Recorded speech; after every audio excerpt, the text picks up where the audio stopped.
우리 하나님께서 예수님의 그 명령대로 사랑하며 하나님을 진심으로 사랑하고 또 옆에 있는 이웃을 사랑하려고 하는 그런 결심을 하며 사는 여러분들에게 한량없는 은혜와 평강을 주시기를 축원합니다.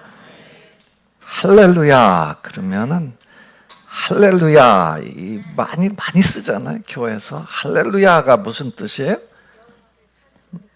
아이고 이제 뭐 다 알아요. 이제 여호와 하나님을 찬양하라라는 뜻이에요. 할렐루야가. 그래서 여러분은 할렐루야 그러면 아멘 그래요. 그 얘기는 뭐예요? 하나님을 찬양합니다. 하나님을 찬양할 겁니다. 라는 고백을 하는 거예요. 한번 해볼까요? 할렐루야.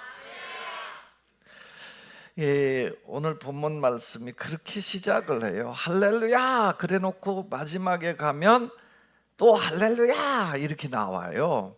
그러니까 할렐시라고 그러는데 아무튼 그래 놓고 또 중간에 여호와의 종들아 찬양하라, 그의 이름을 찬양하라, 막 계속 찬양하라 나와요. 그럼 얼만큼 중요하길래 그렇게 찬송하라 찬양하라를 성경은 수도 없이 얘기를 할까? 왜 그게 그렇게 중요할까라는 거예요. 교회 오면 찬송하기 싫은데 찬송하래. 제발 좀 입 좀 벌려서 찬송하래. 요즘들은 뭐 찬송도 옛날에는요 그렇게 앞에 나와서 찬양하고 그러면 큰 목소리 높여서 찬양되고 부흥의 옛날 얘기를 해서 또 뭐 나 때는 뭐 이런 얘기 하지 말고요. 그 젊었을 때 이 보면은 그냥 막 제가 중학교 때부터 이 앞에서 찬양 인도를 했거든요. 왜 시켰는지 몰라. 그 중학생이 뭘 한다고, 중학생이 부흥회 한다고 나와서 찬송 인도하래요. 이걸 두들겨가면서 찬송을 했다고요. 그러다가 중학교 2학년 때인가 그 전도사님이었는데 그 시골 교회 전도사님이 이제 그 목회를 하시는데 전도사님이 갑자기 나보러 어느 날은 막 어디서 영감 소리가 난대요. 그때가 내가 변성기가 와갖고 목소리가 안 나니까 이랬단 말이에요. 나 그게 얼마나 상처가 됐는지 몰라요. 그 전도사님이 말도 이렇게 직선적으로 툭툭 던지는 스타일이거든요. 근데 아무튼요. 그래서 막 교회는요 늘 찬송이 막 넘쳐가지고요 그 시골 교회들 뭐가 있어요? 자리도 의자가 어디 있어요? 방석에 앉아가지고 찬송해갖고 바깥에 지나가다 보면 뭔 소리를 저렇게 내나 그랬잖아요. 왜 우리는 이렇게 찬송해야 되죠? 여러분 왜 이렇게 우리가 찬송을 강조하죠? 요즘 발표할 때 보면은 입술 안 열어요. 저기다 틀어놓고 립싱크만 해 입으로다가. 그것도 잘 안 해. 그런데 사실은 성경은 우리에게 하나님은 찬송하기를 원하세요. 소리내어 찬송하기를. 그래서 나의 평생에, 다윗은 나의 평생에 찬송하리로다 그러잖아요. 오늘 본문 말씀을 통해서 제가 묵상하면서 우리는 왜 찬송할까? 왜 찬송해야 할까? 이런 말씀을 잠깐 들으려고 그래요. 여러분들이 이 말씀을 듣는 중에 나도 이제 찬송을 열심히 해야 되겠구나 그런 감동이 있게 되기를 축복합니다.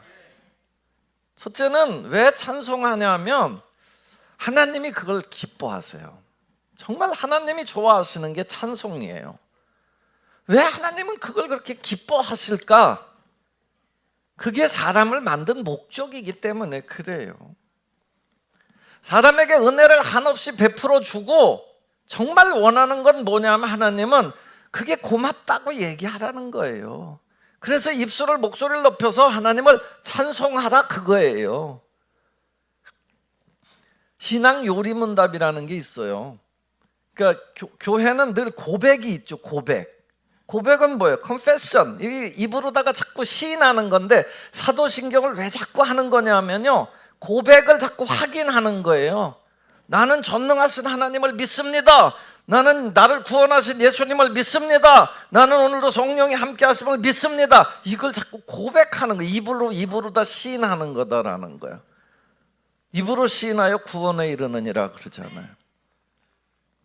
그런데 그 요리문답이라는 게 뭐냐면 그 필요한 이치를 설명해 주는 문답 형식으로, 묻고 답하는 형식으로 만든 게 이제 이 신앙의, 우리의 신앙이 뭘까, 뭐가 신앙일까, 신앙의 이치가 어떤 걸까라는 걸 문답으로 만들어 놓은 게 있어요. 근데 이제 그 중에 대표적인 게 이제 웨스터민스터 신앙 고백 요리문답인데요. 1643년부터 1647년까지 5년 동안 웨스터민스터 교회에서 100여 명의 그 목회자들과 신학자들이 모여서 성경에서 얘기하는 믿음이 뭘까라는 걸 다 뽑은 거예요. 그 중에 첫 번째 질문이 뭐냐면, 이제 문답이라고 그랬잖아요. 질문이 사람의 제일 되는 목적이 뭡니까예요. 여러분, 뭐예요? 사람의 제일 되는 목적. 하나님을 알고요, 하나님을 참되게 믿고요, 삶 전체를 바쳐서 그분을 영화롭게 하고 그분을 즐거워하는 거다라고 얘기해요. 이게 하나님이 말씀하신 인간의 제일 되는 목적이에요. 계명도 아까 오늘 찬양이 계명 얘기를 했어요. 제일 되는 계명이 뭐라고 그래요? 여러분 아세요? 마음을 다하고 뜻을 다하고 힘을 다하여 하나님을 사랑하는 게 제일 되는 계명, 하나님이 내리신 명령이라는 거예요. 그러니까 하나님을 기뻐하고 즐거워하는 것, 뭐 다시 말하면 찬송하는 거죠. 찬송하는 거.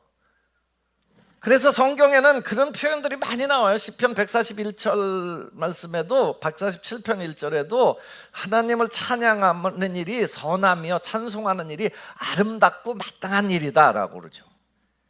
또 이사야 43장 2절에 보면 지으신 목적에 대한 얘기를 하는데, 내가 이 백성이 나를 위하여 지었나니 나를 찬송하게 하려고 지었다. 하나님이 왜 만들었냐? 하나님 찬송하게 하려고. 우리 다 모든 걸 만들 때 목적이 있어요. 여러분, 의자가 여러분을 앉게 하는 목적이 있는 거예요. 피아노는 피아노 소리를 내고, 전자올개는 전자올개 소리를 내고, 마이크는 이렇게 내가 여기서 소리 안 질러도 나는 그래도 소리를 지르지만 아무튼 소리를 내주는 거라고. 얘가 그거 안 하면 얘는 아무런 필요가 없는 거예요. 이 비싼 걸 내가 왜 끼고 있어요? 그렇듯이 인간은 그게 목적이다라는 거예요. 그래서 히브리서를 지은 그분은 하나님의 감동을 받고 뭐라고 그랬냐면, 히브리서 13장 15절에 보면 이렇게 해요. 한번 읽어보겠습니다. 시작. 그러므로 우리는 예수로 말미암아 항상 찬송의 제사를 하나님께 드리자. 이는 그를 증언하는 입술의 열매니라. 아멘. 예수님 때문에 항상 찬송의 제사, 찬송의 예배를 드리라는 거예요. 그래서 입만 뻥끗대지 않으면 좋아요. 하나님을 찬송할 때요, 찬송이라는 게 마음으로 즐거워하는 것도 찬송이고요, 옆에 가서 자랑하는 것도 찬송이 되지만요, 또 기독교는요, 이 그 음악이라는 이걸 만들어서 하나님을 손뼉 치며 소고 치며 찬양하라고 그래요. 기타도 치고요, 드럼도 치고요, 전자올겐도 치고요, 다 치면서 뭐 하는 게 결국은 다 이게 하나님 찬송하는 일이에요. 그래서 저는 이게 굉장히 중요하다고 생각하기 때문에, 저한테 이게 이 주례 있잖아요. 주례할 때 요즘 젊은이들은 결혼식이 약간 이벤트성이 굉장히 강해요. 여러분 다 보셨지만 요즘은 주례자도 없어요. 자기들 둘이 하는데도 많아요. 근데 이제 그리스도인들의 자녀들은 항상 뭐예요? 예배 형식을 준다고요. 그래서 목사님한테 주례를 부탁하기도 하고 그래요. 근데 이제 시대가 많이 바뀌니까, 문화의 이 트렌드가 자꾸 바뀌니까 점점 빼는 게 뭐냐면, 이제 설교 짧게 하는 건 뭐 기본이고요, 그 찬송을 부르지 않기를 원해요. 왜냐하면 찬송 부르면 안 믿는 사람들이 기분 나빠한다라는 거예요. 근데 제가 제 주례에서 빼놓지 않는 건 찬송이에요. 단 한 절을 불러도 제가 그걸 늘 신신당부해요. 난 찬송할 거다.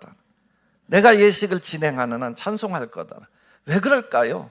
여러분, 이 찬송이 한 절 부르지만요, 그 많은 사람들 앞에서 우리는 하나님의 백성이다라는 걸 선포하는 거거든요. 하나님을 높이는 일이거든요. 그래서 찬송의 예배를 드리는 거예요. 아무튼 찬양은 그렇게 하다 보면 능력을 주세요. 성경에 보면 그 찬양의 능력이 한도 끝도 없는데요, 여러분 대표적인 게 사도행전 16장을 보면 사도 바울과 실라가 복음 전하다가 옥에 갇히잖아요. 감옥에 갇혔어요. 감옥에 갇혀가지고요, 뭐예요? 매 맞고 갇혔거든요. 그러면 그 밤에 막 신경질이 나고 막 속상하고 막 그럴 거 아니에요. 내가 주님의 일을 했는데 왜 나를 이 모양으로 만들었습니까? 라고 해서 막 거기서 좌절하고 엎드려서 엉엉 울어야 되는데요, 바울과 실라는 찬송하고 기도해요.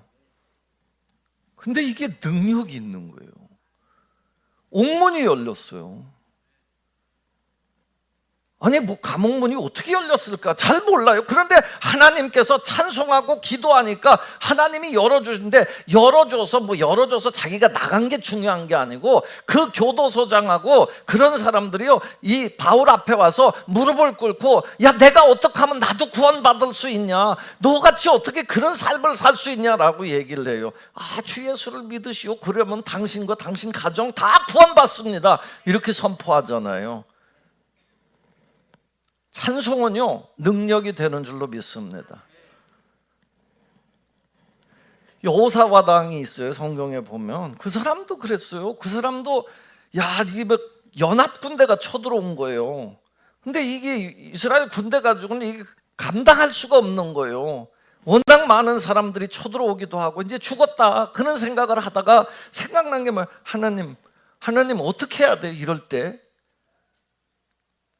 우리는 힘도 없고 저 적군은 강하고 어찌할 바를 알지 못하겠어요. 어떻게 해요? 라고 할 때 선지자를 통해서 뭐라고 그러냐면, 야 두려워하지 마. 전쟁은 하나님이 하시는 거야. 그러니까 내일 너희들 이 성가들을 앞세워서 이 전쟁터를 나가라는 거야. 시스고개를 넘어가라는 거야. 야, 잘 들어야 돼요. 찬양대가 앞장서 갖고 전쟁 일어나도 앞장서서 우리 앞에 나가야 된다고. 나팔을 나가라는 거예요.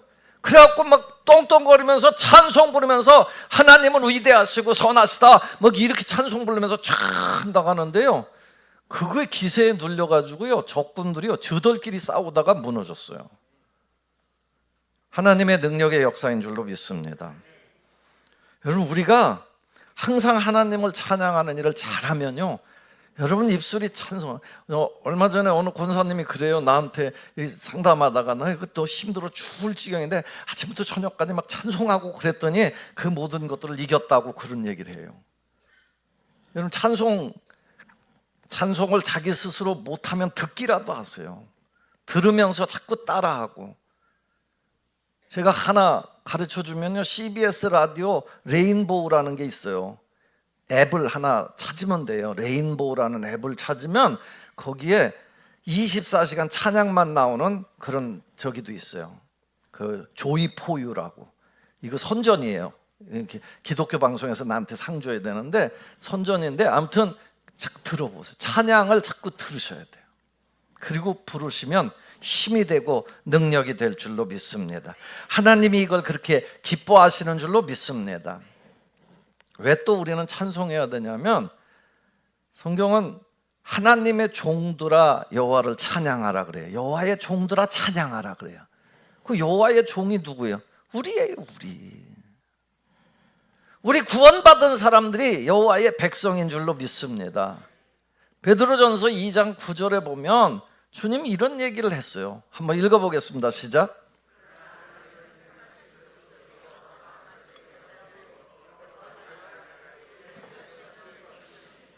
이는 너희를 어두운 데서 불러내어 그의 기이한 빛에 들어가게 하시니에 아름다운 덕을 선포하게 하려 하심이라.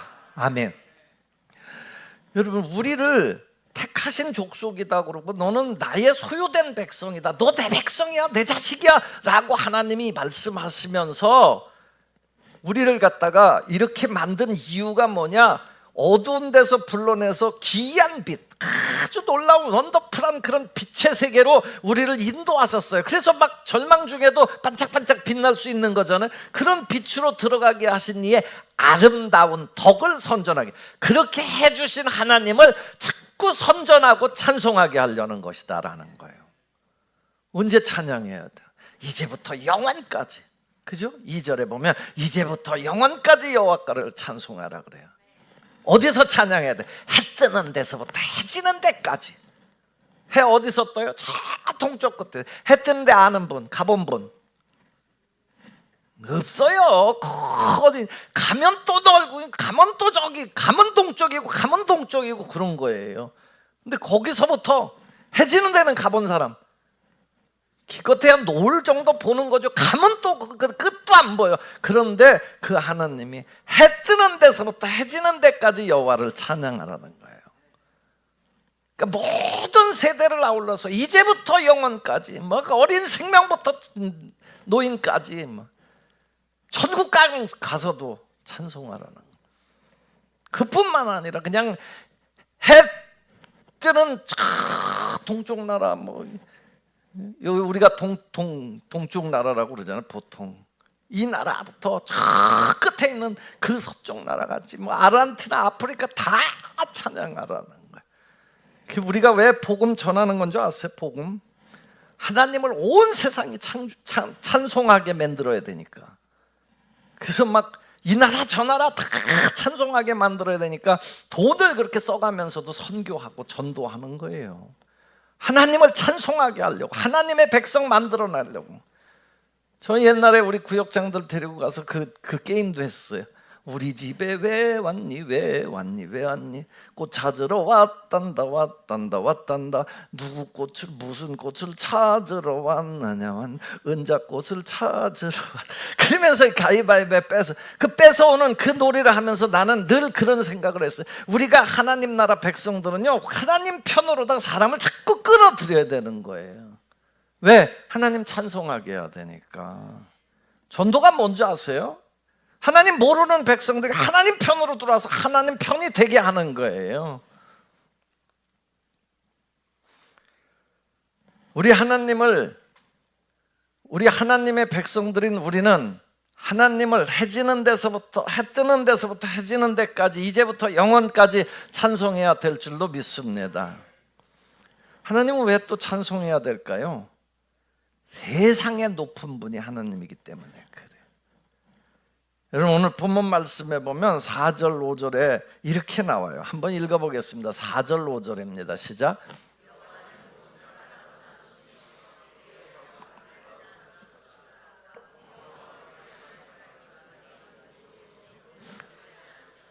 아멘. 여호와는 높으시대요. 얼만큼 높으냐? 진짜 모든 나라보다 높다는 거예요. 그의 영광은 얼마나 높으냐? 하늘보다 높다는 거예요.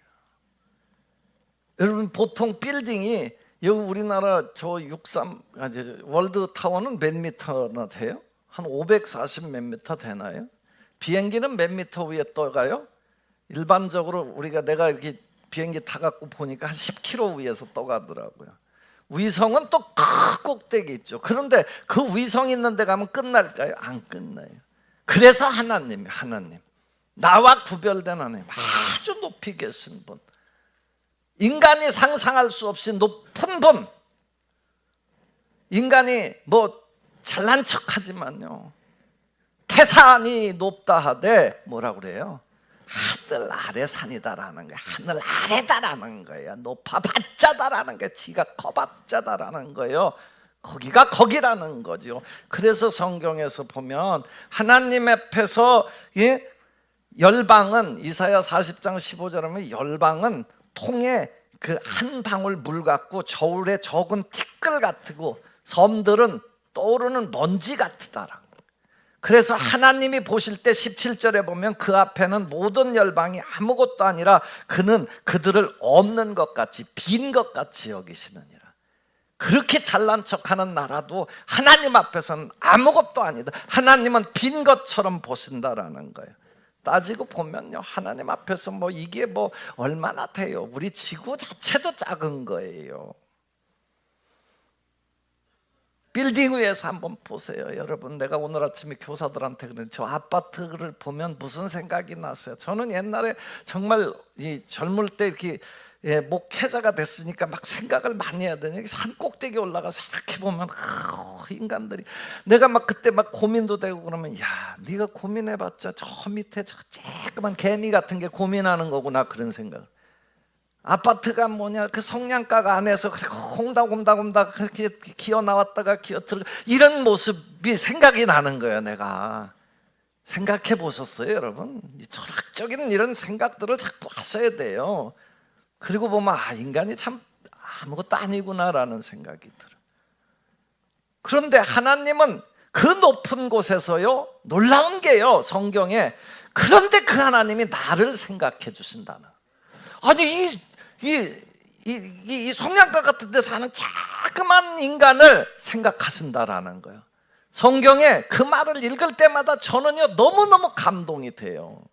여러분 한번 보실까요? 시편 8편 4절을 한번 읽어보겠습니다. 시편 8편 4절에 시작. 사람이 무엇이기에 주께서 그를 인자가 무엇이기에 주께서 그를 돌보시나이까. 시편 144편 5절에도 이런 말씀이 나와요. 한번 보겠습니다. 시편 144편 시작. 여호와여, 사람이 무엇이기에 주께서 그를 알아주시며 인생이 무엇이기에 그를 생각하시나이까. 아멘. 할렐루야. 그 크신 하나님이요, 그 높은 하나님이요, 그 하나님 앞에 우리 뭔데, 그런데 이렇게 내려다보시면 한 사람 한 사람 세밀하게 관심을 가지고, 이게 놀라운 신앙의 신비인 거예요. 나를 생각해 주시고, 나를 알아주시고, 나를 권고해 주시고, 나를 치료해 주시고, 나를 구덩이에서 건져 주시고, 얼마나 감사한 일. 그게 없다고 생각하면 우리가 뭐 이러고 와서 하나님을 뭘 찬송해요? 하나님은 내 찬송을 받으세요. 내 기도를 들으시는 거예요. 이게 놀라운 신앙의 신비예요. 하나님은 하늘보다 높으세요. 그런데 나같이 이렇게 작은 존재인 나를 알아주시고 생각해 주시고 기억해 주신다라는 거예요. 성경은 그걸 고백하고 있잖아요. 진짜 주님의 높고 위대하심을 내 영혼이 그래서 찬양할 수밖에 없죠. 저는 그 찬양 너무 좋아해서 산에 갈 때마다 불러요. 산에 갈 때마다 부르고 혼자 있을 때도 부르고 막. 주님의 높고 위대하심을 내 영혼이 찬양하네. 주님의 높고 위대하심을 내 영혼이 찬양하네.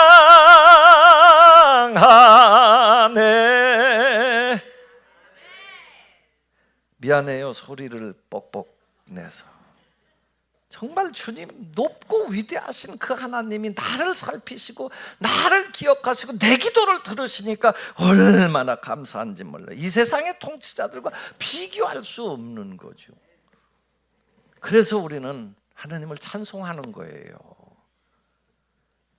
마지막으로 오늘 본문 말씀이 우리에게 왜 우리는 찬송할까라고 얘기하면, 먼저 성경을 읽어보겠습니다. 6절부터 9절까지 다시 한번 읽겠습니다. 시작. 스스로 낮추사 천지를 살피시고 가난한 자를 먼지더미에서 일으키시며 궁핍한 자를 거름더미에서 들어세워 지도자들 곧 그의 백성의 지도자들과 함께 세우시며 또 임신하지 못하던 여자를 집에 살게 하사 자녀들을 즐겁게 하는 어머니가 되게 하시도다. 할렐루야. 아멘. 욥기 36장 5절에 하나님은 전능하시나 아무도 멸시하지 아니하시며 그의 지혜가 무궁하시다라고 그래요. 여러분, 아무도 멸시하지 않아요. 하나님은 특히 보잘것없는, 세상에서 보면요, 가난한 자 다 무시당하는 존재잖아요. 그런데 가난한 자들을 먼지더미에서 일으켜 세우시는 분이 하나님이에요. 궁핍한 자를 하나님은 거름더미에서 들어 세우시는 분이요. 그 어느 자리까지 앉혀주시냐? 세상의 지도자들과 함께 세운다 그러는데, 지도자들 영어로는 어떤 때는 귀인이라고 번역도 하고 그러는데 영어로는 프린스, 왕자들처럼 세워주신다. 여러분, 어떤 분은 기분 나쁠 거예요. 이게 왜 가난한 자들을 그렇게 같이 세워? 라고 얘기할 수 있지만 이게 하나님의 역사. 하나님은 누구도 하나님 무시하지 않으신다는 거예요. 임신하지 못하던 여자들, 이게 뭐 지금 시대에 이걸 읽으면요 사실은 뭐 기분 나쁜 분들도 있겠지만요, 임신하지 못하던 여자들을 집에 살게 하사, 옛날에 다 쫓겨났잖아요. 그런데 집에 살게 하사, 이미 이게 수천 년 전에 이 성경을 기록할 당시에 임신하지 못하던 자들도 집에 살게 하시고 자녀들 때문에 즐겁게 하신, 자녀들을 즐겁게 하는 어머니가 되게 하신다는, 이건 뭐 혁명, 하나님께서 만드신 혁명이에요. 사람과 얼마나 달라요. 이게 하나님이 사람과 똑같으면 뭔 찬양을 받으시게 합당하시겠어요. 사람들은요 웬만하면 조금만, 자기가 다 상대적이잖아요. 자기가 조금 가졌으면 사람 무시하고 우습게 알고 그러잖아요. 그런데 하나님은 안 그러신다라는 거예요. 가난해도 괜찮다라는 거예요. 병들어도 괜찮다라는 거예요. 인자는 잃어버린 자를 구원하러 왔다고 예수님이 알려주셨잖아요.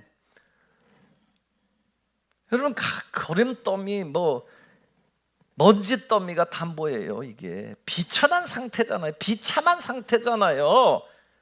자리가 없는 거잖아요. 그런데 하나님은 거기서부터 일으켜 세우고 거기서부터 들어 세워서 왕자 같은 자리에 앉혀주신다라는, 이게 하나님의 역사인 줄로 믿습니다. 하찮은 상태에서, 거름더미는 뭐예요? 소똥과 이런 똥들이 그냥 가득한 그런 더미에 사니까 얼마나 없으면 그렇게 살아요. 누구는 그렇게 살고 싶어서 살겠어요. 그런데 하나님을 바라보면서 하나님을 찬송하면서 하나님께서 일으켜 세워주, 그런 하나님 찬송 안 하고 누굴 찬송해요? 성경의 인물들 보세요. 다윗이 왕이 될 자격이 되는 사람이에요. 여러분, 양치기 목동이, 누가 그를 보고 앞으로 왕이다라는 생각을 할 수 있어요? 베드로는 뭐 하던 사람이에요? 여러분, 예수님의 제자 중에서 최고의 제자인데 뭐 하던 사람이에요? 어부예요, 어부. 그 당시에 어부가, 죄송합니다만 대학원 가서 백사학위 딴 사람인 줄 아세요? 아무것도 아니에요. 그런데 그를 갖다가 세우셔서 하나님이 교회에 이 어떤 최고의 지도자를 만들어내시잖아요. 청년 요셉이요.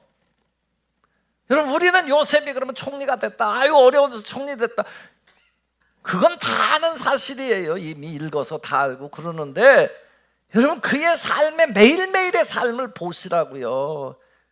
그렇게 어려서 귀염을 받았지만 팔려갔다고, 구덩이에 죽을 뻔했다고, 죽을 뻔한 고생을 몇 번 하다가 그것도 남의 나라에 팔려가서 남의 집 종살이하고, 종살이하다 또 억울한 일 당하고 감옥 가고, 누가 이걸 쳐다볼 수 있어요? 그래서 우리도요, 하나님의 백성들은요, 사람 보는 눈이 열려야 될 줄로 믿습니다. 함부로 평가해서요, 쟤는 들렸다 이런 얘기하면 안 돼요. 하나님이 얼마나 위대하신 분인데 하나님이 만드시면 되게 될 줄로 믿습니다. 또 우리 스스로가 포기해서도 안 되는 거예요. 난 이 거름더미고 난 먼지더미에 앉아있다. 여러분, 거름더미면 어떻고 먼지더미면 어때요? 하나님께서 세우시면 들어 세우셔서 왕자들 같은 자리에 앉혀주실 줄로 믿습니다. 내가 하는 얘기 아니잖아. 이게 주님이 약속하신 걸 나도 그거 하나 믿고 여기까지 온 사람이에요. 비실비실 시골촌에서 내가 하나님이 세워가시는 줄로 믿습니다. 그래서 예수님은 늘 우리에게, 성경은 늘 우리에게 초청하시는 거예요. 오라, 야 오라, 목마른 자 와라, 배고픈 자도 와라, 너희는 내 말 듣고 살아라, 그리하면 너희가 즐거움을 얻을 것이다. 죄짐에 눌려갖고 막 이럴 때 와라, 우리 같이 얘기해보자. 네 죄가 주홍빛 같을지라도 눈과 같이 희게 될 것이다. 이게 하나님의 약속이 약속. 나 짐이 너무 무거워요. 하나님 죽겠어요. 수고하고 무거운 짐진 자들아 내게로 오라, 내가 너희를 쉬게 하리라. 목말라요. 인생은 왜 이렇게 먹어도 목말른지 몰라요. 너희 목마른 자들아 내게로 와서 마시라. 내가 주는 물을 먹는 자는 영원히 목마르지 않을 것이다. 약속이라고, 약속.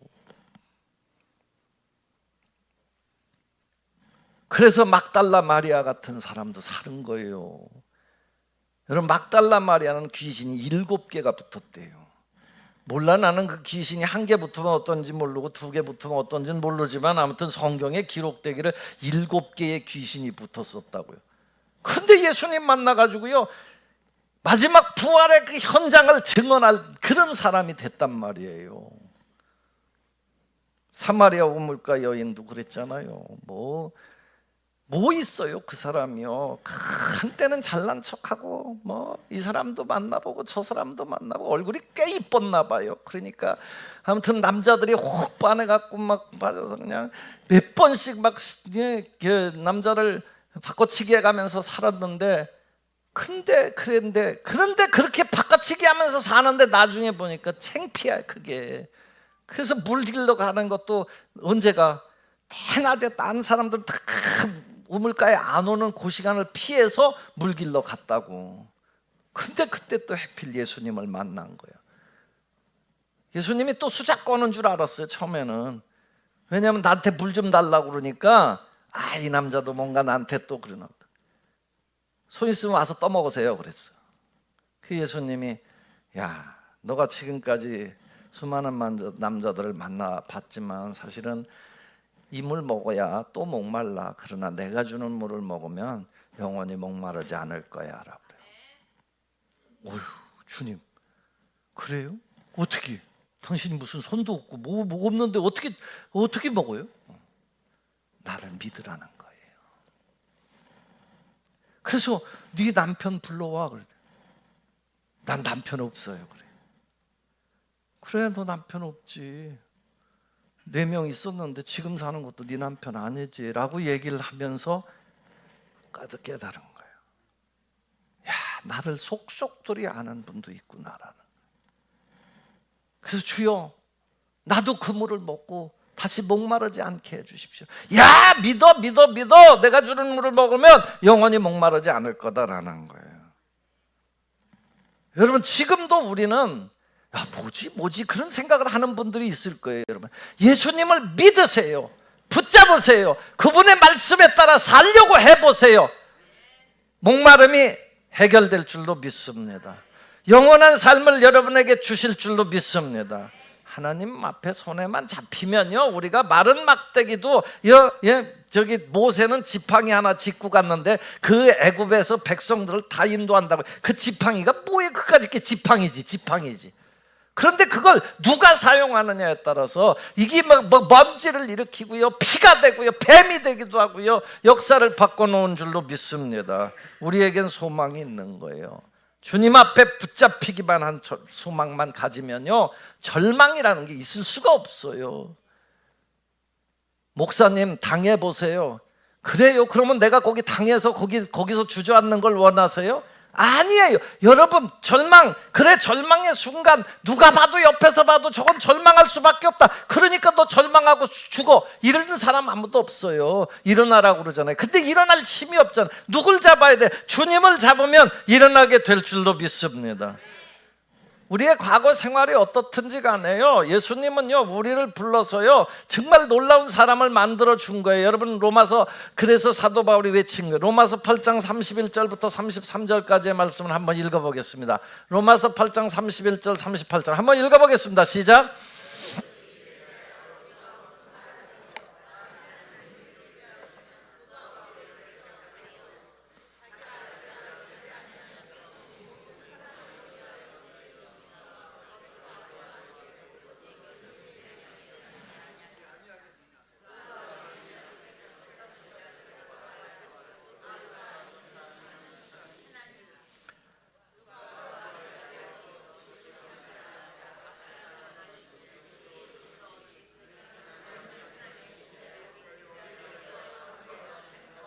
시간이 없으니까 여기까지만 볼게요.